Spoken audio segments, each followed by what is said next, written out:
Hello everyone, this is Usman from Usman वज़ीर है solution. और आज का टॉपिक है हमारा हेयर साइंस।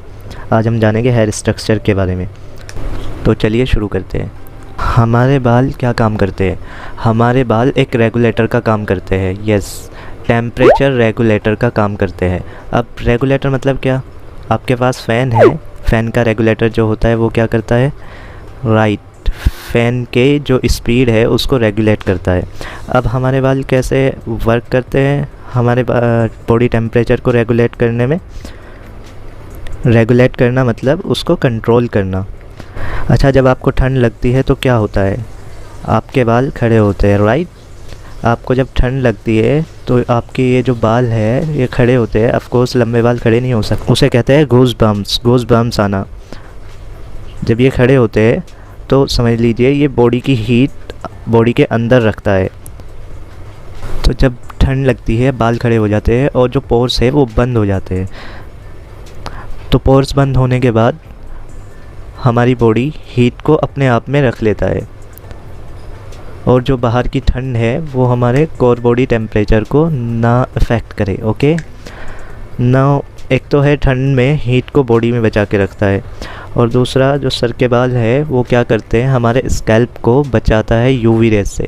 जो सन के हानिकारक रेज होते हैं, यूवी रेज, उनसे बचाता है हमारे स्कैल्प को हमारे बाल। तो दो ये रीज़न है मेन, एक तो बॉडी टेम्परेचर को रेगुलेट करना और दूसरा यूवी रेज से स्कैल्प को बचाना। तो अब हमने पर्पज़ तो जान लिया। अब हम बात करेंगे हेयर स्ट्रक्चर के बारे में। हेयर स्ट्रक्चर को हम दो पार्ट में डिवाइड करते हैं। एक होता है हेयर शाफ्ट जो विजिबल होता है, एक होता है अनविजिबल पार्ट जो हेयर रूट्स होता है। हेयर शाफ्ट के ऊपर हम जैसे हेयर स्टाइलिस्ट काम करते हैं और हेयर रूट्स के ऊपर ट्राइकोलॉजिस्ट और डॉक्टर काम करते हैं। वो हमारा उस पर हमारा कोई काम नहीं होता। तो हम जानेंगे हेयर शाफ्ट के बारे में, जो कि है हमारे स्कैल्प से ऊपर। हेयर रूट्स स्कैल्प के अंदर होता है, हेयर शाफ्ट स्कैल्प के ऊपर होता है। ओके, हेयर शाफ्ट जो होता है जिस पे हम काम करते हैं वो होता है लाइफलेस। उसमें लाइफ सेल्स नहीं होते, जैसे कि हम उसे कट करते हैं फिर भी हमें दर्द नहीं होता। रूट्स जो कि है डॉक्टर का काम, जो स्कैल्प के नीचे होता है उसमें लाइफ होती है, उसमें लाइफ सेल्स होते हैं और इसीलिए उसको हम जब स्ट्रेच करते हैं, खींचते हैं तो हमें दर्द होता है। ओके, तो अब हम बात करेंगे हेयर शाफ्ट के ऊपर। अब ये हेयर शाफ्ट की जो लेंथ है उसको हम तीन पार्ट में डिवाइड करते हैं। एक है हेयर रूट, एक मिड लेंथ एंड एंड्स। अब ये देखिएगा, जो हेयर रूट जिसकी हम बात कर रहे हैं हेयर शाफ्ट के लेंथ की, वो शाफ्ट के बाहर है। जो विजिबल पार्ट है उसका स्टार्टिंग वाला एरिया है। हेयर शाफ्ट का स्टार्टिंग वाला एरिया है, उसको भी हम as a hair stylist roots बोलते हैं। ओके, उसके बाद आता है आपका मिड लेंथ, जो कि रूट्स के बाद का एरिया होता है और एंड्स के पहले का एरिया होता है। और फिर एंड्स, जो कि हेयर की जो लेंथ होती है एंड्स की, जहाँ पे आपके स्प्लिट्स एंड्स आते हैं, जहाँ पे आपका बाल ख़त्म होता है। और एंड्स आपका सबसे पुराना पोर्शन होता है और जो नया होता है वो होता है आपका रूट्स वाला एरिया। तो अब हम बात करेंगे हेयर लाइफ साइकिल के बारे में। जैसे हमारी एक एज होती है, इसी तरह हमारे बालों की भी एक एज होती है, एक उम्र होती है। ओके, हमारे बालों की जो लाइफ साइकिल है वो तीन पार्ट में डिवाइड होती है। जैसे हमारी लाइफ होती है बचपन, जवानी और फिर बुढ़ापा। तो इसी तरह हमारे हेयर की भी लाइफ होती है, ठीक है, जिसको हम बोलते हैं anagen, catagen and telogen. First stage anagen, two second stage catagen, third stage telogen. सबसे पहले हम बात करेंगे एनेजन के बारे में।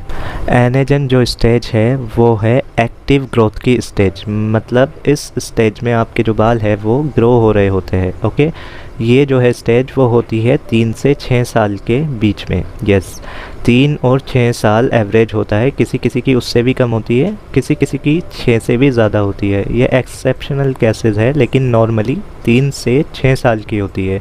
आप लोगों ने सुना होगा कि कई बार आपके पास में क्लाइंट्स आते हैं, वो बोलते हैं यार मेरे बाल ना ये सिर्फ शोल्डर तक ही ग्रो होते हैं, उससे ज़्यादा होते ही नहीं।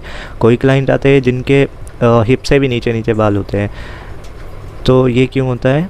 जिनके छोटे बाल होते हैं उनकी जो लाइफ साइकिल है वो छोटी होती है, 3 साल में भी 4 साल, और जिनके लंबे बाल होते हैं उनकी जो ग्रोथ साइकिल होती है वो क्या होती है? ज़्यादा होती है, 6 होती है, 5 होती है, या उससे भी ज़्यादा होती है। अभी ये कैसे डिसाइड होता है, ये हमारे जीन्स ही डिसाइड करते हैं, इसमें हम लोग कुछ नहीं कर सकते। इसको लंबा करने के लिए या उसको छोटा करने के लिए ये ऐसे ही पैदा हुए होते हैं। ये साइकिल जो होता है उसकी उम्र जो होती है वो हम जब पैदा होते हैं तभी डिसाइड होती है। तो अब आती है हमारी सेकंड स्टेज जो है कैटेजन स्टेज। ये होती है 1 से 2 वीक के लिए। ये एक ट्रांजिशन स्टेज है, रिक्रेशन स्टेज भी बोलते हैं। इसमें क्या होता है, जो एक्टिव ग्रो जो आपके एनेजन में हो रही है, जो एनेजन में बाल ग्रो हो रहा है वो बढ़ना बंद हो जाता है कैटेजन स्टेज में आकर। अंदर का जो रूट है वो आगे बढ़ता नहीं, वहीं पर रुक जाता है।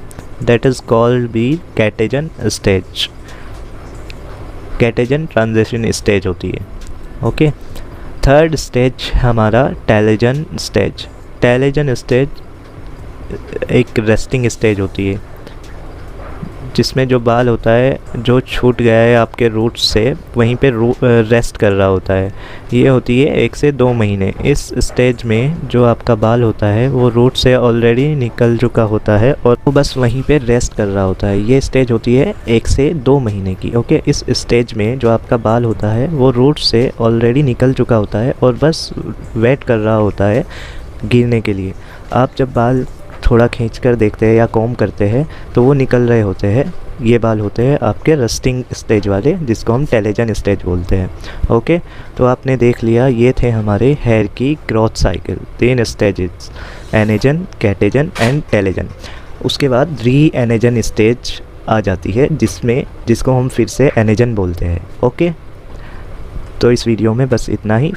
फिर मिलते हैं अगली वीडियो में अगले टॉपिक के साथ। तब तक हंसते रहिए, मुस्कुराते रहिए।